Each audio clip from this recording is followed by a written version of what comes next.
Good afternoon, everybody, and welcome into Pro Football Chase podcast. It's Isaac Saenz with you, your host, and today we got a special guest. It's Falcons defensive tackle Hinwa Allieu, who signed with Atlanta, coming out of Nebraska Kearney, and he is quite the defensive force and has a unique story. So I'm looking forward to chatting with him and for him to share his unique journey to the United States and where he's gotten up to this point in his life. It's fascinating. So first things first, Hinwa, how are you doing today, man? I'm doing good, just I learned a lot today, doing meetings, so it's good. It's been good. All right. So as we talked a little bit about off the air, you were a dominant defensive tackle and end for Nebraska Kearney, and you were a three-time All-MIAA selection, and really were just making a name for yourself as you continue your dominance. But first, you came to the U.S. from Sierra Leone, and you really did not have a whole lot of background in football. So why don't you go ahead and talk a little bit about how you developed a passion for the game? I mean, just going into it, my first year, it was just kind of I was on scholarship. Basically, my whole mindset was just my parents are African, so they wanted me to just go to school and football provided me the opportunity to just continue my education while also playing football. So it was, I found myself in that situation. I was playing, I met up with all the people, the Kearney and just the brotherhood that was over there. I kind of got into that, and I'm naturally competitive. So every time I step on the field, I want to be the best. So I try to just help the team win games every way I can. So I just kind of put my passion into the game. And then as the years carried on and how football brought so much opportunity to me, I kind of just grew to love the game. And I decided, I just put my all into it, just keep grinding and see what happens. Basically just help my team win games. That's all I focused on. Hinwa, you mentioned to me just moments ago that you played kicker, if I'm not mistaken. So is that a valid point? Yeah, man, I was kicker sophomore year in high school. I was booting it, man. Kickoff, I had the power, but I couldn't do field goals because I didn't really have the accuracy. It was all power, so I did the kickoff only. Man, that's crazy. And the way you've come, transitioning to the defensive line, and now look at you in the NFL. And I saw an article that the first game, I guess, in the NFL that you saw when you came over to the U.S. was Super Bowl 48 between the Broncos and Seahawks. And you said that you saw the game, and that's when you really got to see what it was like at the professional level. Walk us through what you witnessed and what were your first impressions of NFL football at the time? It was crazy. Watching the game, it was just so much. Seattle had that. They just had so much swagger on their defense and all those leaders they had. Just the juice they brought to the game. So that kind of just inspired me. I'm I want to do that. I want to be like that. I want to be that energetic. I want to throw my body around like that. So I kind of it looked fun to me. I've always been a person that's really loved sport. So I just love being outside and just running around and just doing that. So football was a perfect way for me to do that. So I just embraced it, just keep doing it. I mean, I enjoy it. It's fun to me. It's what I like doing. What do I do for a hobby outside of football? I'm I do more football. Yeah. So. And now, as we were talking about Nebraska Kearney, a D2 program, 15 and a half sacks throughout your career, which, if I'm not mistaken, you ranked 7th in school history, which is quite the accolade for a player such as yourself. So why don't you talk about the program itself there in Nebraska and how it helped develop you as a player? Man, it's a great program out there in Nebraska Kearney. All the coaches there, they want you to be your best. They're open to suggestions and it's just awesome. They just let me fly around and play. And me and the head coach, Coach Lynn, I just kind of liked his style. He just wanted to come to work, and I'm that type of person. I just want to go to work. I go in his office 1 minute conversation, I'm out, and I'm that's what I like.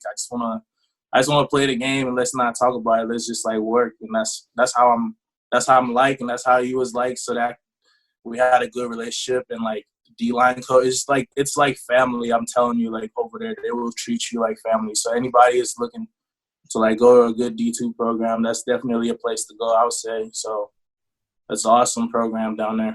Now, talking about the pre-draft process, we know everything was different with COVID-19. We know that all the top 30 visits were canceled. And for you, Hinwa, you actually worked out with Nebraska Lincoln and a number of defensive players that landed with respective NFL teams, including Carlos Davis, Khalil Davis, Lamar Jackson. Can you talk about what it was like training with those guys during the pre-draft process? It was good. I mean, I didn't really like train with them per se. I just kind of went there for the pro day basically. So that's when I kind of got to see those guys and like, you know, just compete with them and just do all the drills. You know, those guys are great athletes. You know, Khalil, like the defensive lineman you were talking about, like, you know, they were pretty cool dudes. You know, I talked to them. We just kind of did all the drills. That was like my first day meeting them. So I mean, for it being the first day, I mean, I didn't have any bad impression of who they were as people, and they're good football players as they were drafted. So you can see. Now, walk me through what went on during the post-draft process. We know rounds 1, you know, all the way through 7 came down. You didn't hear your name called, and at that point, I'm assuming it was a frenzy. Ross Jones was probably working the lines, trying to find the right team for you and your skill set. Of course, you look at numbers, who's on the current roster. So how did you end up going to the Atlanta Falcons when all was said and done? It was a good fit for me, honestly, like the way they play their defense, like looking into everything that they do. So it's just kind of like I see myself as a versatile type of player that can play inside and out as that like 3 tech and play at a 5 too. So I definitely like the way they run their defense. I mean, they kind of just let you go at it, which is how I like to play, like less you just play fast and make plays. So, you know, it's awesome. And like just like right now going through all the meetings, I definitely know I made the right decision. Just kind of just like the way they embrace you and the brotherhood that they talk about, it's like it's real, and that's definitely what I want to be a part of, and that's what I'm going to work to earn my part to help the team win. And Dan Quinn, who's the current head coach for the Falcons, he's a big-time defensive-minded coach, was the engineer of those Seahawks defenses that dominated with Richard Sherman, Cam Chancellor, all those guys. Now you're going to get to play for him there in Atlanta. How excited are you to play for him? Man, I didn't even know that. That's weird. Okay, now I'm more pumped. Like, you just got me more pumped. Like, where the pads at? Let's get it. But no, that's pretty cool. I mean, I didn't know that. Now that's pretty cool. Like he seemed like a pretty cool dude. Like, I wish I would have been in the facility, just getting to meet everybody. You know, just kind of get to see the vibe. But like, even though it's over Zoom meetings and all that we're doing right now with the whole COVID thing, I mean, I definitely he seems like a great guy, and like I'm pumped to like be a part of everything, excited to like prove myself over there, and so that's what I'm gonna do, and that's what I'm focusing every day. And also, you got Grady Jared there in Atlanta, the defensive tackle who's a perennial Pro Bowler. The guy is an undersized defensive lineman, probably like 6'1", but he can sure get in the backfield and disrupt things. And you're going to have the opportunity to work with him, kind of be his understudy. You said you can play both inside and outside on the defensive line. So when you know you're surrounded with a player the caliber of Grady Jared, how do you look to embrace your role learning from him? I mean, it's awesome. Like, it's always great. Like, there's great vets all around the locker room. Like, all these guys, like, all of them, they're all great football players. So I'm definitely very, very excited to learn from every single one of them. And, like, just watching their film, just, like, you can learn so much the way they play in general, and also, like, just the way they approach the game and, like, watching film and all that is, like, you know, skill that I've been trying to develop in myself. So it's definitely a good learning opportunity for myself, and I'm excited for a challenge. Now, Hinwa, I don't know if you saw earlier this offseason, the Falcons, they unveiled new uniforms. I don't know if you caught them yet, and if you have, What are your thoughts on them? You talking about the black ones? Yeah. Man, those look tight. Man, all black. That was my favorite uniform in college. So, like, definitely going into that. Man, that's like the monster look right there. We ready to tear some stuff up. That's crazy. I love it, man. I love that uniform. I've also seen a couple rookies that have gotten some care packages from their NFL teams. Have they sent you any gear, Atlanta Falcons stuff yet, or no? Yes, sir. Look at me. There it is. I got my little 2020 rookie band over here. I don't know if you can see it, but yeah. I got a few stuff. I mean, it's not really that much since we're not like at the facility, but I mean, I try to rock my hat every day.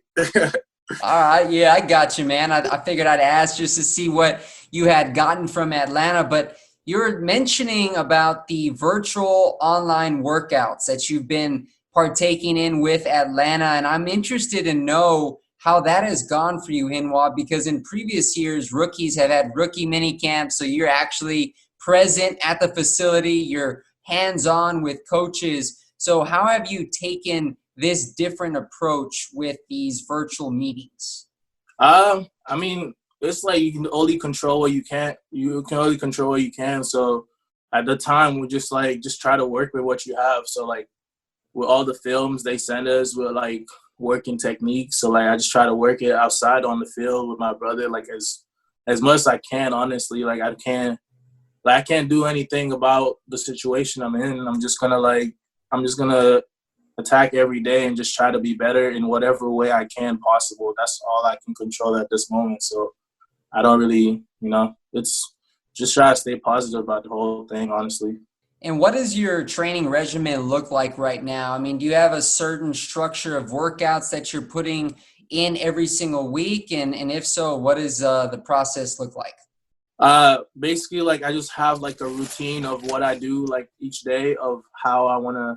So because we're not at a facility to get stuff done, so I've been kind of like doing like the 52 card Ray Lewis workout that he always like talks about. So I do that every day in the morning before.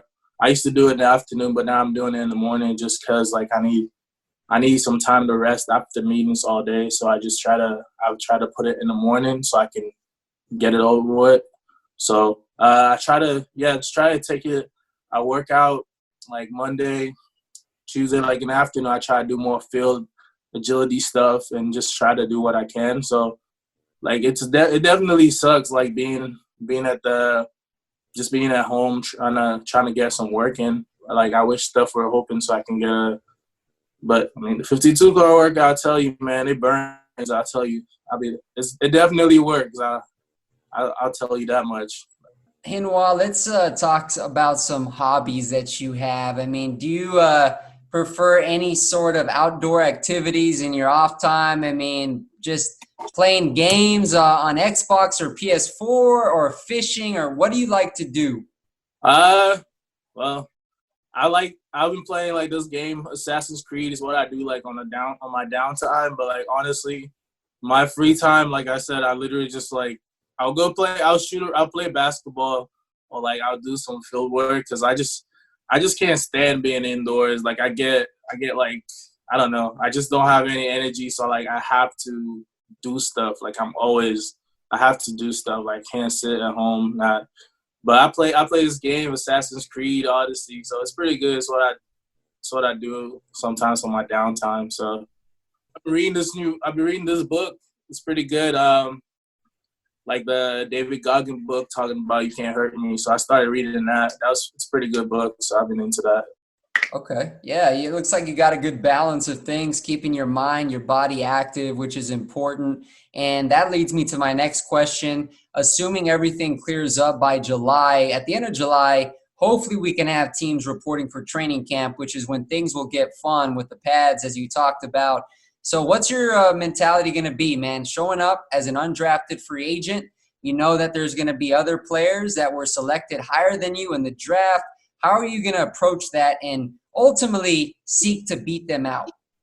I'm just focusing on me and what I got to accomplish. I can't really worry about anybody else. Like, I can't control what anybody else do. So, like, I'm just going to come in, try to be a good teammate, good leader, try to, do my part to help the team win. and that's all I can control. Like everything else, I'll let everything else take care of itself. Gotcha. Now, lastly, Hinwa, before we let you off the hook, what is your message to all your supporters that have really been, just instilling confidence in you through your journey at Nebraska Kearney and even now with the Atlanta Falcons? What do you want to say to all of them, especially as you make that step to the NFL? I love them. I appreciate everything they do for me and like help me out, just supporting me throughout my journey, and just like, I always love the support and appreciate it. So I'm always open to fans, I don't really have that money coming from a small school. So it's like the people that love me, I love them too. That's what I say, I'm sure, man, as the time comes and when you get your opportunity, people are going to know who you are coming from Nebraska Kearney. And it's been a pleasure interviewing you today, Hinwa. I enjoyed you, man, and I really appreciate your drive to be a great one in the NFL one day. And I look forward to seeing you take the field, bro. So take care, stay safe out there, and keep up the good work. Yes, sir. Appreciate you, man, taking your time to interview me. Always appreciate that. Thank you. All right, brother. Blessings. Yes, sir. Take care. All right.